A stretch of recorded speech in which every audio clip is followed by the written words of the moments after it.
Each of us has a unique career story to tell.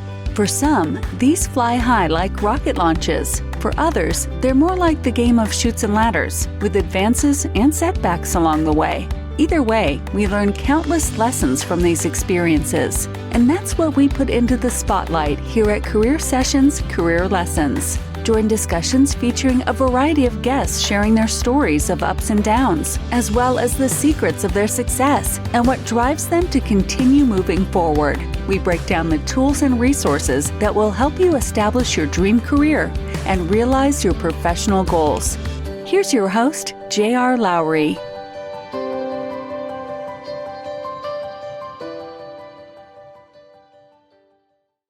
Hi, this is J.R. Lowry. This is Career Sessions. Today, my guest is Kevin Berry, who I first met when we worked together at Fidelity Investments starting back in 2006.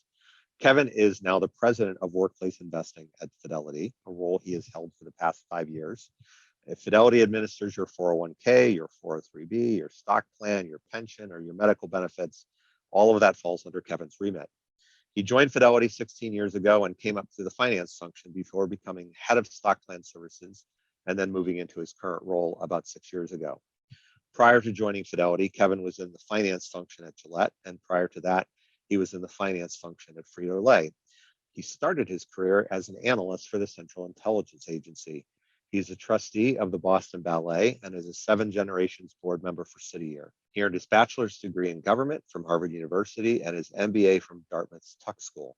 He and his wife, Patty, live in the Boston area and are the parents of 4 adult children. Kevin, welcome. Thank you for doing the show. I appreciate it. Yeah, thank you, Jer. So you have a big job running the workplace investments unit at Fidelity. Give the audience a sense of its scale in terms of how many companies that you support, how many individual plan participants you support, employees, assets, all of that. Right. Yeah, I'll give you a couple numbers because it's tough to kind of have just one encapsulate all of it. But we provide a range of benefit plan services that we provide to companies, and then we service their employees. Depending on how you count it, either in the range of 22 to 24,000 corporate entities and tax-exempt institutions, about 37 million plan participants. Wow. Participate in those programs.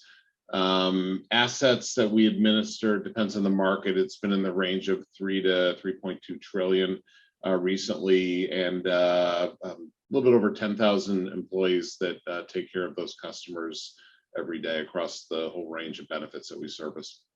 Those should make up some big numbers. I think for the first time in many, many years, don't have a Fidelity administered 401k because I'm working over here and I'm under a UK pension scheme at the moment. So it's a whole other world to figure out relative to the way things work in the US.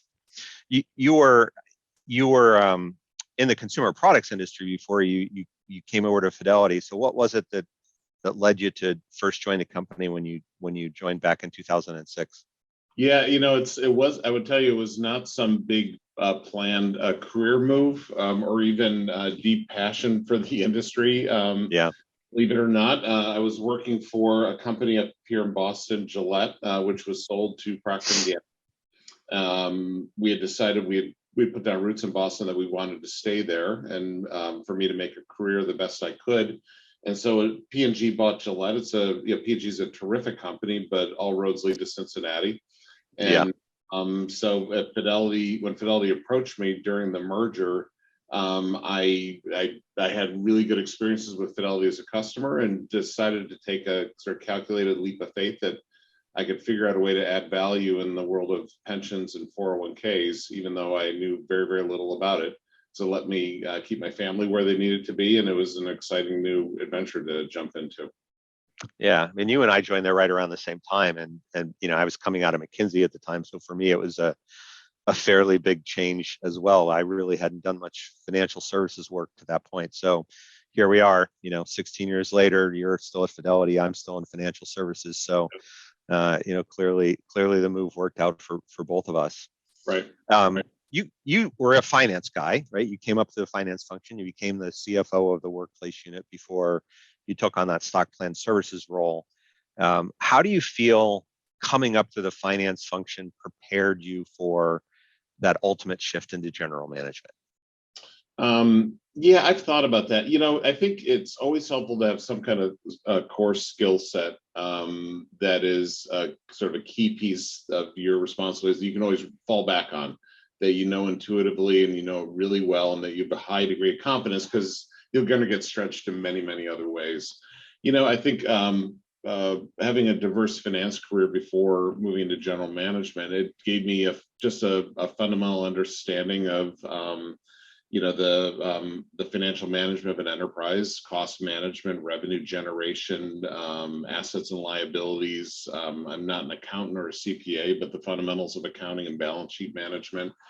And it's also if you have a broad enough career in finance, it gives you a sense of how the workings of the entire enterprise, at least through a financial lens. So it's not unique to any one function. You see how all the different parts of an enterprise work together, either to create value for customers or to support the enterprise from a more of an infrastructure standpoint, how it operates in different economic conditions. So again, it gives you a very broad toolkit, but from a very specific lens. But it's something that I fall back on a regular basis, and I probably spend less time than some of my peers going into the details of the financials, just because I have some muscle memory that I rely on pretty frequently, and that makes it pretty for me. Yeah, I certainly, in my experience, have had a lot of people I've worked with or who have worked for me who haven't really had that finance background, and it's tough in some ways if you don't have a stint in finance to really develop that deep understanding that you need if you ultimately want to move up in an organization, because it is so foundational, and it just seems to be lacking for a lot of people. So it's a good way, I've always thought, to come up. Yeah, and it's one of those things where it's important to know what you're looking at and what it means and what it doesn't mean. You can be misled sometimes by financial data if you don't know the right questions to ask, and can lead you to bad decisions if you're not careful. Yes, very true. So when you moved into that stock plan role, obviously you had sort of a broader range of functional accountability, more of a general management set of activities that you were performing. What did you find that you had to work hardest at learning coming out of the finance function? Yeah, there's a couple of things that I sort of knew intellectually going in, but really took me a while to sort of internalize. One is actually being customer facing. Right. So coming from a career of being in support roles, I've been in a few meetings with customers, but to be in that sort of front of the house, representing the brand, representing the business role, where you're ultimately making commitments and backstopping the services and making promises on a regular basis, then being accountable to follow through on that.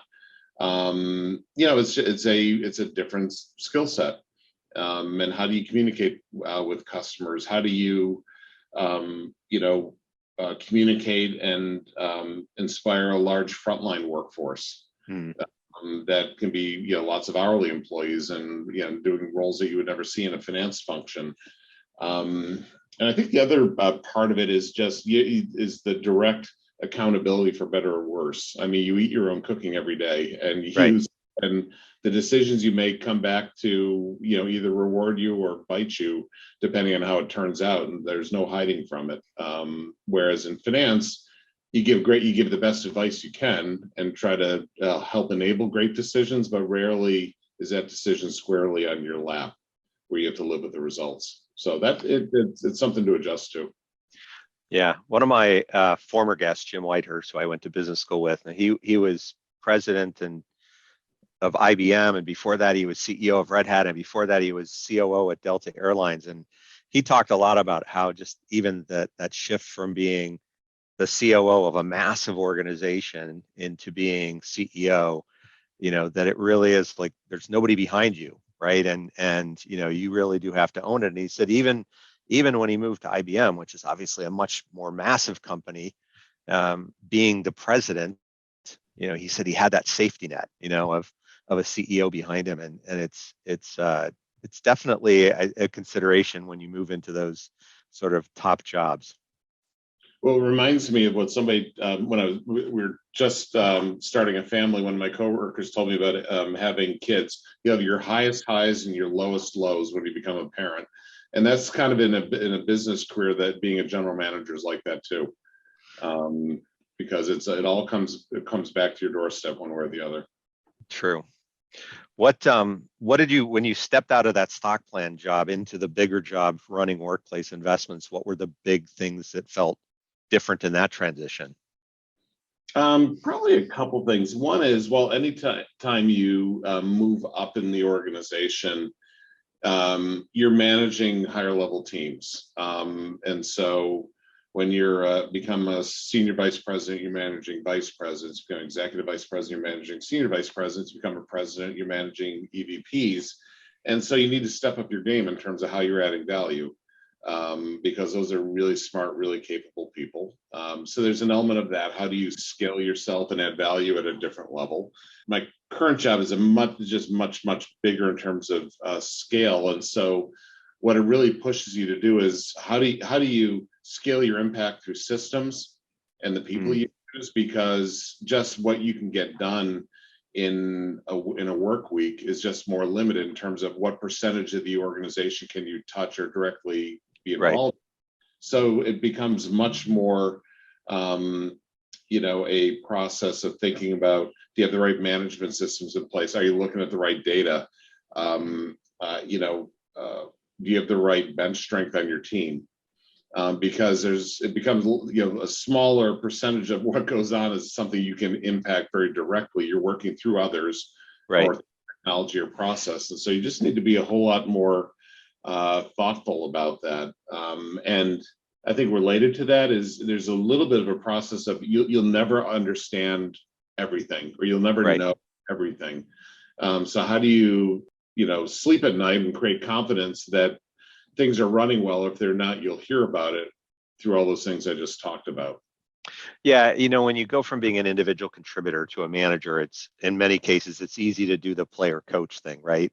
Sure. And to still be in the details and to know everything that's going on in the team. When you move up a level, it gets a little bit harder. When you move up a level further, it gets even harder. And you get to the point where you're running a big enough organization, you realize you can't know everything, right? So you have to rely on the management systems, to your point, and the people that you've put in those roles, and trust them to do their job. What's your approach for setting direction and kind of keeping tabs on things as best you can? Yeah, that's a great question. And it's some degree situational, depending on the maturity of the team. I mean maturity in terms of tenure and stability of the team. How you operate with a new team is very different than with a highly experienced team. Or if I'm new in a role or picking up new responsibilities, I've got a new group that I'm working with now. I think if with new coworkers, new teammates, or a new business you're learning, it's much more about fundamentals and just understanding what's going on every day, how to manage the short term and make sure, everything's being handled, that you understand the fundamentals of what has to get done, and you're assessing the capability of the people you're working with. I think when you get to higher performing teams, more mature processes, management processes and things like that, that obviously frees you up to think a lot more strategically, think longer term. I think one of the key things that I try to do is spend a lot of time listening. So I travel a lot. I talk to a lot of people because I think a big part of my success is in collecting as much data as I can and synthesizing and integrating it, especially from customers or people who are talking to customers. And also people deeper in the organization where their voice might be getting filtered, or for whatever reason might not be getting to me, and there's weak signals there that I should be paying attention to. Yeah.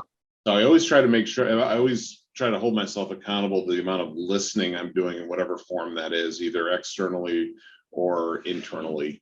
But what questions I'm listening for, or data I'm listening for, can vary based on some of those factors I talked about. Do you have a structured approach for diving into the organization, getting, down 2, 3, 4 levels, so that you get that more of that sort of frontline perspective, or is it more happenstance, those kind of interactions? Yeah, it's a great question. I had a very structured process prior to the pandemic where Yeah. I was going out. We've got a number of locations across the U.S., but I was going out to every location at least twice a year, more if possible, as well as to our overseas locations, doing lots of roundtables. I go to all of our client advisory board meetings, our trade events, and skip levels, with people deeper in the organization. Right. Obviously, a lot of that was disrupted by the pandemic. I was starting to build some new routines, but still not as effective. I'm trying to get back to where I was, Yeah. And so there's investing the time in it, which I think is really, really important. I think partly it's also it can't just be a one-way street where I'm just collecting information. I need to be delivering clarity to the organization of where we're going and what we're trying to accomplish, what's working, what isn't. And so thinking a lot about content and how do you message to these different audiences, I think is really, really important. I try to have a strategy I can communicate on one page that's not a bunch of pillars or, trapezoids and PowerPoint, but something that actually communicates in as few words as possible the essence of what we're trying to do. And that I think both for customers and our associates, give them a sense of not just the what, but the how and the why. Right. And that takes a lot of work. So I do spend a lot of time. I work my communications team really hard, my strategy team every year on what that content is to communicate across all those different audiences. Yeah, that the why really matters. And I will tell you, I don't know if you remember this, it was probably 2007 or 2008.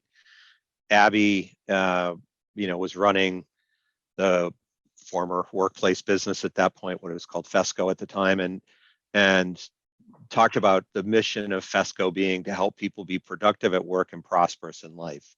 Mm-hmm. And do you remember that? It was such an elegant and simple definition of like, why does this organization exist, right? And it captured the role that the company Fidelity played in helping people with all their workplace benefits, but also just how that translated to their personal lives. And Right. I think about that a lot, having worked in different financial services firms, that why, right? Drawing it back to that why, like, we invest money, but we invest money that people have worked very hard to earn. And, they need us to do a good job for them. And Right. you can't forget that. No, and a lot of our business is based on loyalty of our customers and associates. And I think the more you talk about the why, and if they have confidence in the what and the how, it becomes far less transactional. Yeah. And, people, I know our own associates, they just don't want to, they're just not here to collect a paycheck. They want to be part of something important that they feel good about doing, and not just for the benefit of Fidelity. And so I think that's kind of a key part of leadership that sometimes gets undervalued. Yeah, I agree. You talked about time a minute or so ago. Do you have kind of this mental model for how you try to spend your time across seeing customers, spending time with your direct reports, seeing team more broadly, working on direction setting and all of that? Boy, I certainly aspire to. Actually, Me too. I aspire to it too. Yeah, anybody who's really, really good at that, I sort of question their adaptability because things, it always seems to break down under pressure. My assistant, I actually have her color code everything on my calendar, so I can go back. Yeah. In a perfect world, I'd probably be spending, a third of my time out, listening to customers and helping grow the business. A third of my time on products and services, and a third of the time, just running, the business and administrative. It never quite plays out that way. Yeah.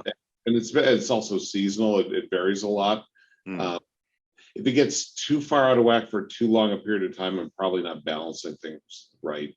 And keeping that balance over the long term is pretty critical. Yeah. How do you, when things do start to get out of whack, because I'm sure you get pulled in a lot of different directions, is any leader of a big organization does. How do you try and pull it back to, more how you want to be spending your time and more where you see as the priorities for the organization? Well, one of the things I try to be very disciplined about is at least 2 to 3 times a year, I have a conversation with my leadership team. I've got 12 direct reports and some other folks on a dotted line basis, and just have an explicit conversation about how and what we're spending our time on. Management process is something that should always be visited. Are you looking at the right data and listening to the right people? And out of those conversations usually comes out where things aren't getting the attention that they need.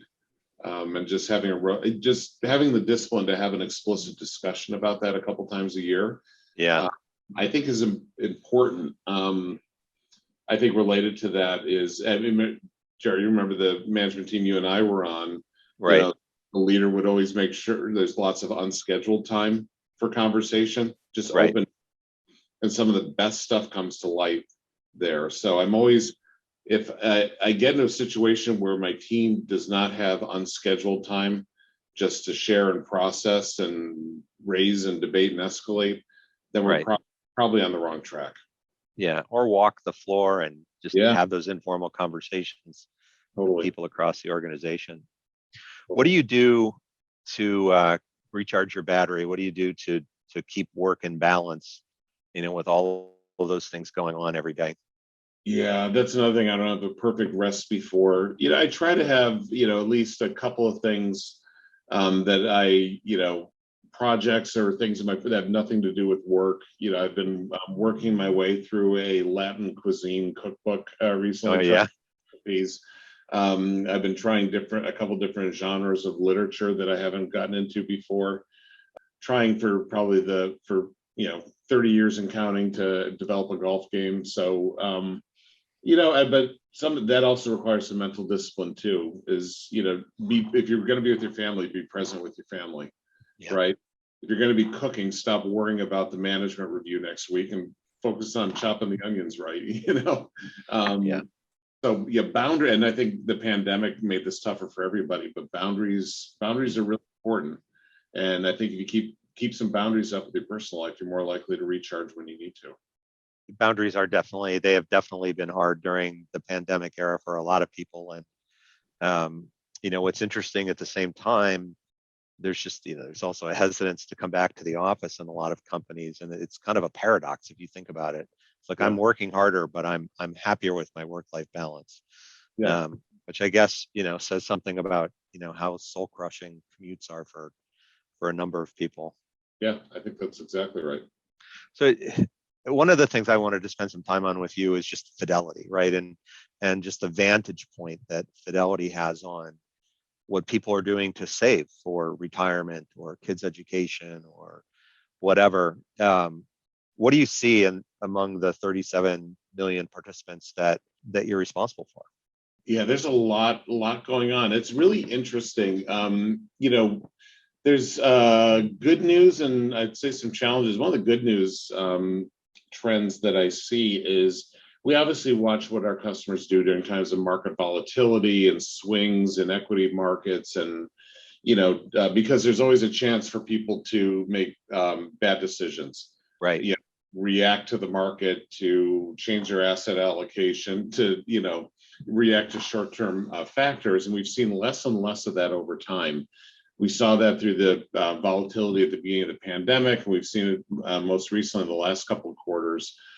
People not reducing their contributions to their 401k plans, not making significant changes in their asset allocation, not actually taking out significantly higher numbers of loans or hardship withdrawals. So I think we're seeing over time established savers, really adopting more and more of a long-term view, which I think is really encouraging.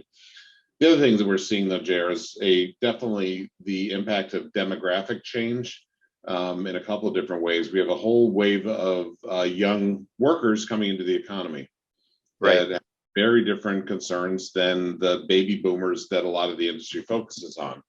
Millennials and Gen Z they're worried about student debt. They Right. may plan to stay with their employer all that long, or they may want to take a sabbatical for a couple of years to go travel or work for a nonprofit. Connecting with them and being relevant for them can be a very different thing. But they're often employed by the same company that has lots of 50-year pre-retirees. So Right. you can't take a one-size-fits-all approach the way you used to. But the financial services industry always tends to follow where the money is now. And right now, the money is with the baby boomers. Right. Or early Gen Xers like myself, people who are who have been accumulating and getting ready to move into retirement.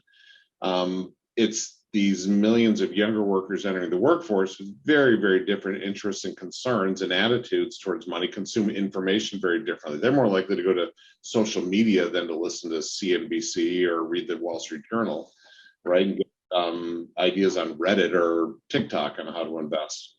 But those are customers today, and they're going to be the core of our business in the future.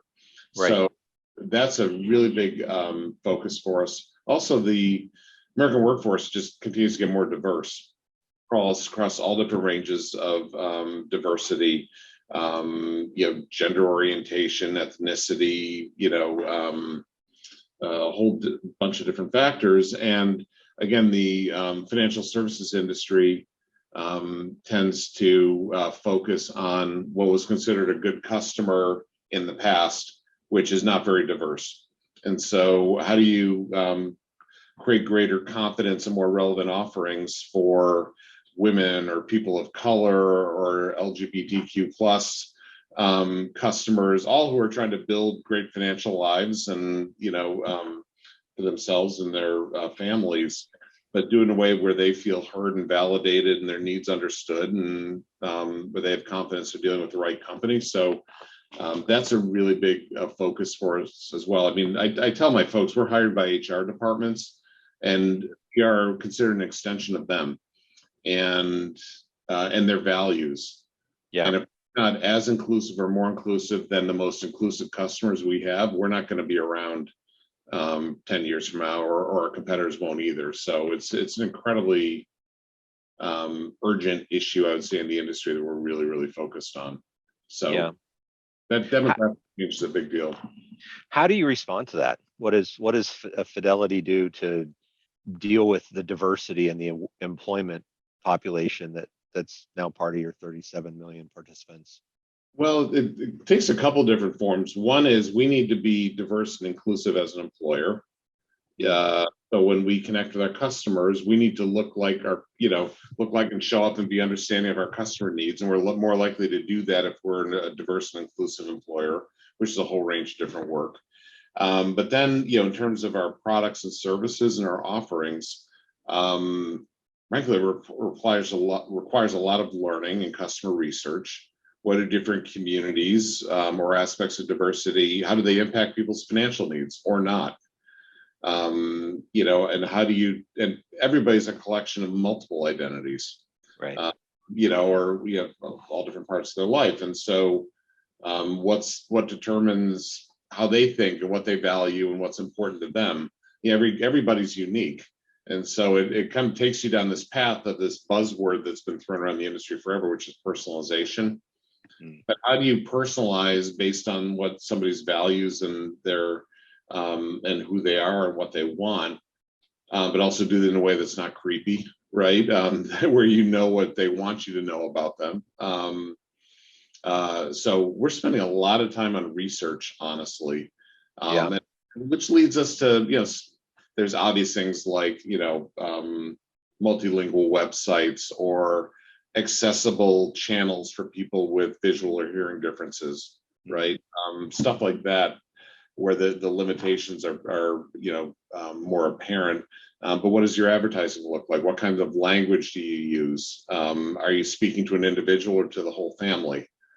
Those are all questions that we're wrestling with, and how to take one approach versus another, and in terms of what makes a customer most confident. Those are really, really tricky issues that the worst thing you do is take a one-size-fits-all approach to any of this, that all women want X or all black and brown customers want Y. Right. And how do you tailor it? It's Yeah, as you say, I mean, it's hard to strike that balance between trying to adapt without it coming across as condescending or creepy or whatever word you want to use. Yeah, or we're getting data that they don't want us to have, or Right. we're actually, one of the big areas we're thinking a lot about is just privacy and data management in this whole space. Oh yeah. I We mean, can, you've got arguably one of the biggest troves of personal data out there. that's right, and you can access other forms of data externally, but Right. is our clients want us to do. Right. Employees want us to know that, so it's a fascinating space. Yeah. Yeah, it really is. How has COVID and the whole workforce dislocation and now inflation, how is that affecting what you see in terms of people's saving behavior? We've been tracking this very closely, as you'd expect. There was a bit of a shock wave at the beginning of the pandemic, right? When there was that spike in unemployment, the CARES Act was passed, and people could take up $100,000 out on a penalty-free basis. But then, employment bounced back pretty quickly. So I'd say and lots of stimulus dollars got into the economy, which stabilized savings. And actually, savings jumped quite a bit in the overall macro economy. The biggest long-term impact we're seeing, honestly, is what's happened with the labor market. Mm. The competitiveness of the labor market and the war for talent, and how that has just gone off the charts, especially in areas like technology and some specialized skill sets. And then, and our clients, as well as us as an employer, just a real scramble to understand, how do you differentiate yourself as an employer, and what role do compensation and benefits play in that? I mean, there's certainly wage inflation in fields like technology and AI and data engineering and all these fields. Absolutely. But what is there a different range of benefits that are needed? Student debt management is a really fast growing field. There's a whole range of voluntary benefits that some companies are experimenting with, some of which I think are really interesting, but we probably won't get into the pet insurance business, for example, but that's a really hot one right now. Yep. And there's no silver bullet out there. All our clients are talking to each other and to us, saying, what are you trying, what's working for you? Because just the constraint of lack of key talent and whatever role the pandemic played in that, whether it's made people question their choices in life, and made tightened up the labor market, lets some people to exit the labor market, accelerated the need for technology, products and services. I'm not exactly sure what the exact cause and effect is, but I know there's something there that the pandemic triggered in terms of how the labor market looks versus 3 years ago. So it's not that savings behaviors are as healthy as they were in general, but employers want more in terms of attracting talent than just good, decent 401k plan. What advice would you give people who are thinking about all of this, how to save for retirement, save for education, buy a house, pay down student debt, credit card debt, whatever? I know we're not going to stray into the formal definition of advice and guidance on this call, but just sort of general Fidelity wisdom that you can dispense. Well, I think, any financial planner would tell you, first of all, take advantage of any free money, if you will, that's available Right. for an employer match, a contribution to a health savings account. I think employee stock purchase plans with a big discount feature is another great way to take advantage of things like that. And I think approaches that that work within a customer's life, where they can fit it. Maxing out your savings may not fit with your day-to-day financial needs either. You have to have a balance. You have to be able to live your life in a sustainable way, as well as save for the long term. And I think just consistency of saving in whatever form it takes, and not making radical changes, not panicking, and seeking out good financial advice from whoever provides it to you, I think are really good ideas. Yeah, all good ideas. Let's go back to the beginning of your career. So you went to Harvard undergrad. You majored in government. How did you decide to major in government, and what did you see yourself doing at that point? When you were, looking ahead to graduation from your undergrad program. Yeah, and as I recall the process, I would my 18, 19-year-old self, I don't think I was thinking this analytically about it, but Yeah. I've got a high degree of intellectual curiosity. I'm curious on how things work and why things happen, but not necessarily in a technology or engineering or sciences sense. Mm. And I've always been a little bit of a political junkie, even when I was a kid. So government, which is just Harvard's way of describing political science, is it's a field of sociology that gives you frameworks for thinking about how the world operates. I've also found that it has given me some ways to think about just big organizations, whether they're governments or large corporations, my own corporation or competitors, and how do you think about why things are happening the way they are, and what's intentional, what's not intentional, what's driven by individuals versus leaders versus just baked in processes or biases. So it was just what I gravitated to based on what I enjoyed learning about. I really wasn't giving any thought to what I was going to do after college at that point. Yeah. What did you end up doing when you left college? I know you eventually went back and got your MBA, but in that in-between period, what were you doing? Yeah, well, I actually ended up joining the Central Intelligence Agency. I was an intelligence analyst in Langley, Virginia for 5 years. Again, not a particularly strategic thought process, but the one thing I knew coming out of college was I really enjoyed government. Yeah. And I didn't want to go to graduate school. I didn't want to join the Foreign Service and the State Department, so I had a serious girlfriend, now my wife of 33 years. And so I thought, who would pay a BA, somebody with a BA to do political science? And so I put out an application, and that's where I worked, and I absolutely loved it. Yeah. That was at a time, I remember them coming to campus at Duke, where I went to school undergrad, and they recruited very heavily at the time, but they also were kind of living down the sins of the past. I think particularly around like the, what had gone on in the, Nicaragua and the Iran Contra, situation and all of that. So, but certainly for somebody who is a political junkie, it was undoubtedly a good place to go. And there were a decent number of people at McKinsey when I ended up at McKinsey who had been analysts at the CIA. So it kind of became its own sort of proving ground for people. Well, they teach you, regardless of what specific area you worked on. I worked on an area that I'd never studied and had to learn, but they do teach you tools and frameworks, and really importantly, as an intelligence analyst, how to communicate. Yeah. How to be concise. How do you get to the point really, really quickly? There's very tight length requirements on the different formats, and how do you give oral briefings to really busy policymakers? So there's some pretty transferable skills to the business world in that sense. Absolutely. How did you decide that you were going to go back and get that MBA? Well, I always knew that I didn't want to probably spend my entire career at the CIA, and the longer you stay, the harder it is to make the jump. Right.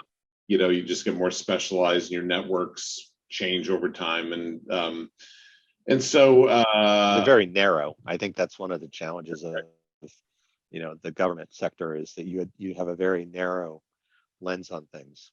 No, that's right. And I think my at that time, remember, there's a health issue in our family, so we were very focused on getting back up to the Northeast with our extended family. So people we wanted to get back close to for a period of time. So that was a geographic focus. And then my dad was a career business executive, and I've grown up hearing about what he talked about and what he was interested in, and it was just felt like something I could relate to. We had started a family very young, as we had 2 little kids when I was applying to business school, and so I wanted to also be able to provide for them over time. No offense to lawyers, it just sounded like more fun than law school. So that's how I ended up in business school. Fair enough. How did you end up leaving there and heading into the finance world? You were at what, Frito-Lay first, right? Yeah, the parent company. Pepsi, yeah. Yeah, that's what kind of an interesting story. I studied to be a brand manager. Be a brand manager. Did my summer internship at Ford Motor Company in brand management. And all the companies I interviewed with were in brand management, except for PepsiCo. They were offering me this or talking to me about a job in strategy and planning, and they said, don't worry, if you do this job, you can get into marketing. And they were the coolest, smartest, most interesting people I talked to. Products are very easy to relate to. And so I went to PepsiCo. I sort of found out to my surprise about 4 weeks in, there was actually a really hardcore corporate financial planning job that I was not equipped or trained to do. And I think was at risk of failing at pretty badly. And so and I'd signed a lease already, and I had a third kid on the way. And so I had to make this thing work. So I actually became self-taught in finance. I pulled out all the books I'd ignored in business school and did a crash self-taught course in corporate finance with a lot of help and advice from some friends and coworkers, my bosses, and actually found out that I liked it. Yeah. But it was probably poor planning on my part and a little bit of serendipity that I stumbled into something that I could figure out that I actually ended up really enjoying. Yeah, I mean, most everybody I talk to would say that there's a certain amount of opportunism and serendipity and everything. You were in the finance role at Pepsi, Frito-Lay, you were at Gillette, at Fidelity. Is the way finance works in those three places, what's similar and what's different? The work of finance tends to reflect the business model. In a lot of ways. So like PepsiCo at the corporate center is really sort of a diversified conglomerate. So I spent a lot of time on things like capital allocation and, investment analysis, things like that. Frito-Lay is in a very short cycle direct store delivery business with products that are perishable. Chips go out of code, right? So when I was there, very, very short-term focused. I spent enormous amounts of time on logistics, weekly sales forecasts. How do you move things in a really rapid period of time from really the corn and potato fields onto store shelves? How do you prevent product from going stale? So the work of finance is really around that manufacturing and logistics process. Gillette was it's consumer products, but it's health and beauty aids, really technology and manufacturing intensive Oral-B razors and, Fusion vibrating 5-blade razors, things like that. Very, very global business. And so I spent a lot of my time there thinking about, it was still logistics, but, global logistical supply chains.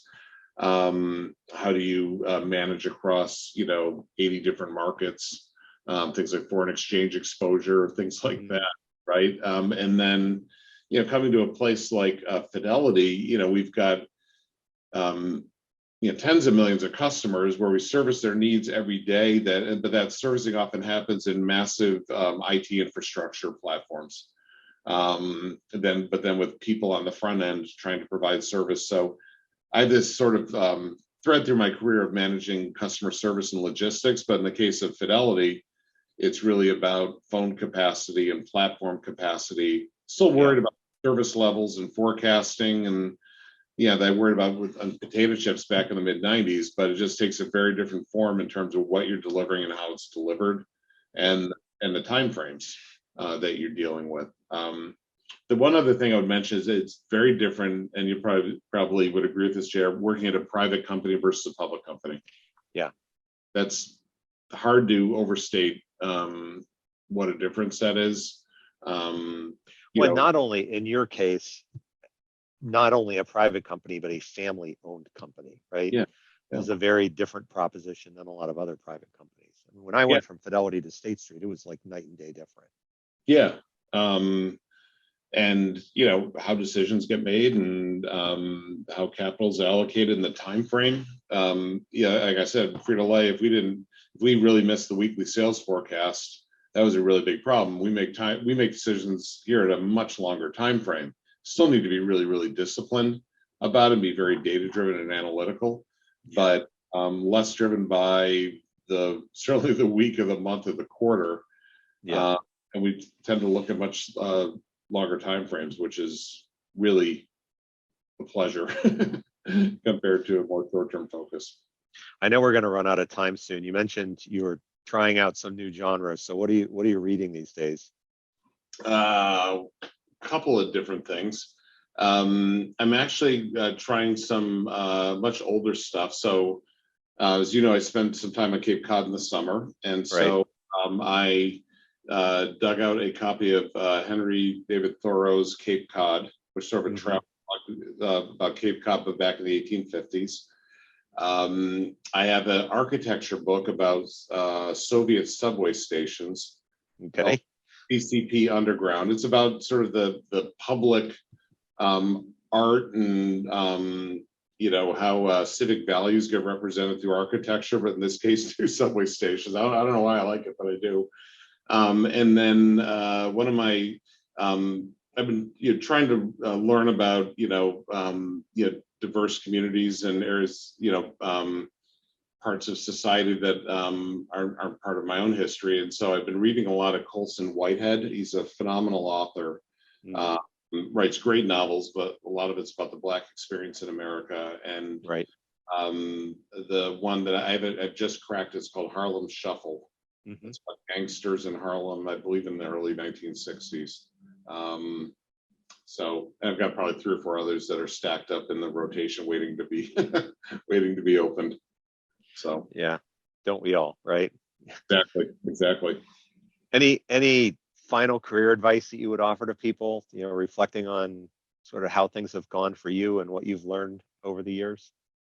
Well, I'm closer to the end of my career than the beginning. I would say, just from my vantage point, that it's very people's careers cause them a tremendous amount of anxiety.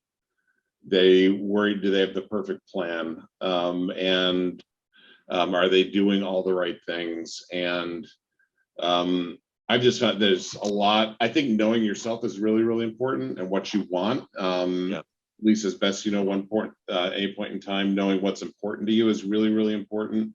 And just accepting there's some parts of your career that you're not going to be able to control, but just making the best decisions you can at any one point in time. And there's definitely curveballs in a negative way, but also there could be some of the best surprises. I never expected to be where I am right now. I'm having the time of my life doing it, and I'm very lucky to do it, but I never would have predicted it, back in the late 80s, coming out of college, this is where I'd be. There's a little bit which is enjoying the ride, I think. Yeah, and I think, certainly people have multiple careers over the course of their career, really, and much more so than they used to. And so, the beauty of that is, you don't have to feel like you're locked into something forever. And that's right. The outcome of it is, in both our cases, you end up someplace that's very different from where you started, and someplace that's you probably didn't anticipate being in, back at the beginning. So, well, great. Exactly. Kevin, I appreciate the time. It's been really good to catch up. I will hopefully see you back in the US at some point when I get back to Boston. And sounds have a good rest of your day. All right. Yeah. Conversation. Bye-bye. Yep. Take care. Bye-bye. Thanks again to Kevin for joining me today and sharing his career story and learnings. If you're ready to take control of your career, visit pathwise.io. And if you'd like more regular insights, you can become a Pathwise member. It's free. You can also sign up on the website for the Pathwise newsletter and follow Pathwise on LinkedIn, Twitter, and Facebook. Thanks, and have a great day. Thank you for listening to Career Sessions, Career Lessons. We hope the nuggets of wisdom shared today help guide your path to the successful career of your dreams. This podcast series is part of Pathwise.io, which is here to help you live the career you want. We provide a comprehensive mix of career and professional development events, insights, tools, and exercises backed by a group of leading coaches and other career management experts. If you aspire to something more or just something different in your career, join us at Pathwise.io. You can find us on LinkedIn, Facebook, and Twitter.